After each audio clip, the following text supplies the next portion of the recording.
everybody, and welcome to Module 5. During this module, we'll be taking a look at Chapter 5 and the topics of free will versus determinism.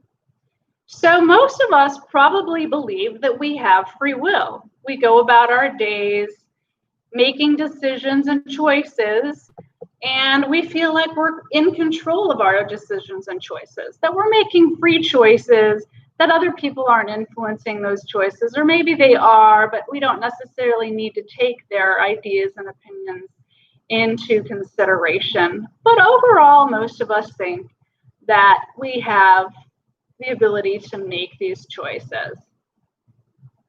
On the other hand, a lot of us also think that we were born for a particular reason, and that we're here to carry out some mission, and that there's something that we're supposed to do, and a legacy that we're supposed to leave, and that legacy may be determined by God, and He may have a purpose for us. But that means that we might not have free will. If God has a plan for us, and that plan is already in motion, then how can we still have free will? And that's where some ideas of determinism come in. There are lots of different types of determinism to think about. Some of them are kind of hardcore, and some of them are a little bit softer. In fact, they're called hard and soft determinism.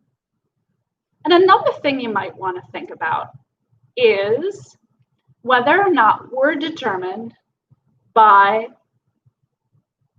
our bodies and our DNA.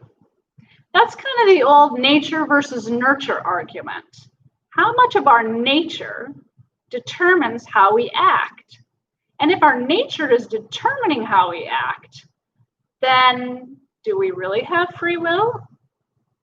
If I'm right-handed and I'm born right-handed, do I have to use my right hand? What if I wanted to use my left hand? Would I be just as good at using my left hand? Or was that already determined for me? So I don't really have free choice about which hand to use, or maybe I do, but I'm really horrible using the other hand. But some people can use both hands very well.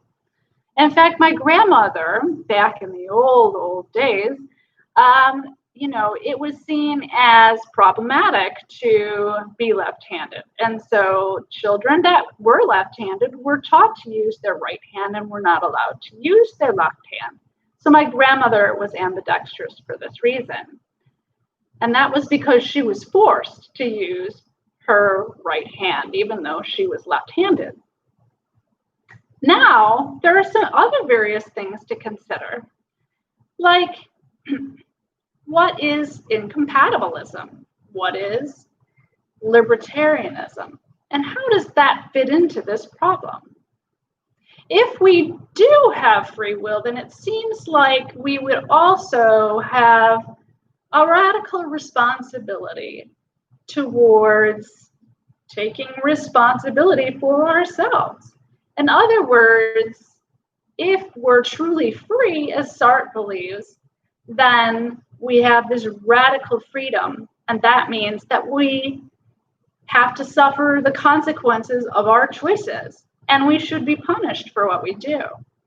But if things are determined by higher power, somebody else, our genetics, our environment, maybe our economics, our gender, then are we truly responsible for the choices that we make?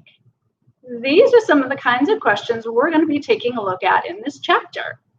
And I can't wait to see which ideas are your favorites and where you fall on the spectrum of free will and determinism, and what type of free will and or determinism you believe in, because we tend to believe in both.